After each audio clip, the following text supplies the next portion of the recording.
ముందుగా తెలుగు ప్రజలందరికీ చంద్రబాబు నాయుడు గారి జన్మదిన శుభాకాంక్షలు తెలియజేస్తా ఉన్నాం. ప్రపంచ నలుమూలలో ఉన్నటువంటి తెలుగు ప్రజలందరూ కూడాను రేపు మన తెలుగు జాతి ఖ్యాతిని గౌరవాన్ని నిలబెట్టినటువంటి చంద్రబాబు నాయుడు గారి యొక్క పుట్టినరోజును ప్రపంచ నలుదేశాల్లో ఉన్నటువంటి నలుదిక్కుల ఉన్నటువంటి తెలుగు వాళ్ళందరూ ఒక కన్నుల పండుగగా ఈ పుట్టినరోజు జరపబోతూ ఉన్నారు. అందరికీ తెలుగు వాళ్ళకందరికీ శుభాకాంక్షలు తెలియజేసుకుంటూ, మరియు నిన్నటికి నిన్న చూసినట్లయితే వైసీపీ నాయకులు ఎవరి ఇష్టానుసారంగా వాళ్ళు అవాకులు చెవాకులు పేలుస్తూ ఉన్నారు.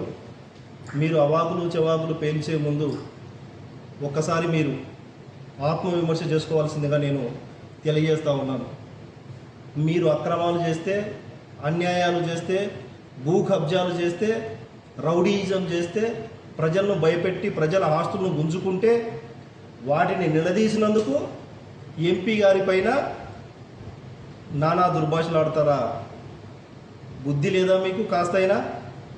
నిజంగా మీరు ఒక్కసారి ఆలోచించండి. ప్రజలందరూ కూడాను రాష్ట్రంలో ఒక అరాచకమైన పాలన కొనసాగింది. అప్పుడు ఈ సాక్షి పేపరు చెల్లని సీఎం, చేతగాని సీఎం, ఒక చెత్త సీఎం అని చెప్పేసి, చెత్త పనులు వేసినటువంటి సీఎం మీద చెత్త సీఎం అని చెప్పేసి ఎందుకు రాయలేదు? నిన్న ఎంపీ గారిని చెల్లని ఎంపీ గారిని రాస్తారా? నంద్యాల పార్లమెంటు మొదటి మహిళా అభ్యర్థిగా ఎన్నికై ఘన విజయాన్ని సాధించి ప్రజల మన్ననలు ప్రేమలను పొంది పార్లమెంటు సభ్యురాలుగా ఎన్నికై మన తెలుగు ఖ్యాతిని ప్రపంచ దేశాల్లో యుఎన్ఓలో సైతం మన గౌరవాన్ని ఇనోడింపజేసినటువంటి బైరెడ్డి శబరి అమ్మగారి గురించి నోటికి వచ్చినట్లు పారేసుకుంటూ ఉన్నారు. జాగ్రత్తగా ఉండండి అని చెప్పేసి నేను తెలియజేస్తూ ఉన్నాను. ఎందుకంటే మీ జగన్మోహన్ రెడ్డికి కానీ, మీ కింది స్థాయిలో ఉన్నటువంటి వైసీపీ పార్టీల నాయకులకు కానీ, ఆడపిల్లలంటే కానీ, తల్లులంటే కానీ, చెల్లెలంటే కానీ, అక్కలంటే కానీ గౌరవం లేదేమో. మా పార్టీలో మహిళలను మేము గౌరవిస్తాం, మేము మహిళలను పూజిస్తామని చెప్పేసి కూడా తెలియజేస్తా ఉన్నాం. మొన్న మనకందరికీ తెలిసినటువంటి నంద్యాల పార్లమెంట్లో దాదాపు 4,000 క్వింటాళ్ళ పేదలకు అన్నం పెట్టేటువంటి స్టోర్ రైస్ను ఈ వైసీపీ మూకలు అక్రమంగా తరలిస్తూ ఉంటే వాటిని ఎంపీ గారు దాదాపు రాత్రి 10 గంటలకు పట్టుకొని వాటన్నిటినీ సీజ్ చేయించినందుకు ఎంపీ గారి మీద సాక్షి పేపర్ విషం కక్కుతూ ఉంది. నిజంగా నువ్వు మీ సాక్షి పేపర్ కరెక్టే అయితే మీ ప్రభుత్వం చేతగాని ప్రభుత్వం అని చెప్పేసి రాయండి. మీ చేతగాని ప్రభుత్వానికి ప్రజలు 11 సీట్లు ఇచ్చి మీ పార్టీని భూస్థాపితం చేశారని చెప్పేసి రాయండి.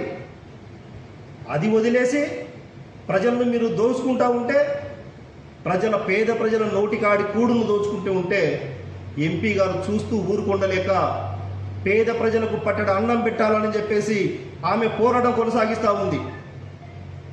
కేంద్ర బడ్జెట్లో కూడా మా రాయలసీమ ప్రాంతానికి, మా కర్నూలు వెనుకబడినటువంటి ప్రాంతానికి నిధులు కేటాయించాలని చెప్పేసి పార్లమెంట్లో గలం విప్పి మాట్లాడుతూ మనకు నిధులు కేటాయించే విధంగా చేస్తూ ఉంది.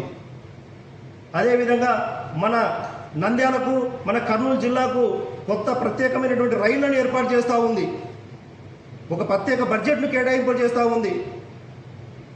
రాయలసీమ మొత్తం కరువు ప్రాంతంతో తాండవిస్తూ ఉంటే ఆ రాయలసీమకు అక్కడ తీగల వంతెన కాదు, సిద్ధేశ్వరం అలుగు ఏర్పాటు చేస్తే మా రాయలసీమ ప్రాంతం సస్యశ్యామలం అవుతుంది అని చెప్పేసి ఒక్కసారిగా ఆ ప్రాజెక్టును మనం సాధించుకోవడానికి ప్రధాని దగ్గర, మన ముఖ్యమంత్రి గారి దగ్గర గలం వినిపించి దాన్ని కూడా సాధించుకోవడానికి మన ఆడబిడ్డ ప్రయత్నం చేస్తూ ఉంటే ఆడబిడ్డ మీద ఈ సాక్షి చెత్త పేపరు విషం కక్కుతూ ఉంది. దానికి వంట పాడుతూ ఈ జగన్మోహన్ రెడ్డి గ్యాంగ్, ఈ గంజాయి గ్యాంగ్, ఈ బ్లూ ఫిలిం గ్యాంగ్ నోటికి వచ్చినట్టు మాట్లాడితే సహించేది లేదు. ఖబర్దార్ అని కూడా మేము హెచ్చరిస్తూ ఉన్నాం. కర్నూలు జిల్లాలో కాటసాని రాంభూపాల్ రెడ్డి అనేటువంటి మాజీ ఎమ్మెల్యే ఆయన మాట్లాడుతూ శబరమ్మ గురించి ఉన్నారు. శబరమ్మ గారి గురించి మాట్లాడే నైతిక విలువలు కానీ నైతిక బాధ్యత మీకు ఉందా అని చెప్పేసి మేము అడుగుతాం. ఇదే పార్లమెంట్లో మీరు చేయని పనులు ఏమైనా ఉన్నాయా అని మేము అడుగుతా ఉన్నాం.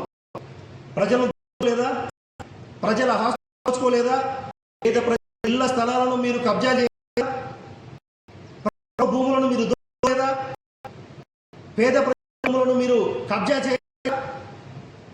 వాటిని ప్రశ్నిస్తే ఆమె గురించి మీరు మాట్లాడతారా? బుద్ధి ఉండాలా కొంచెమన్నా.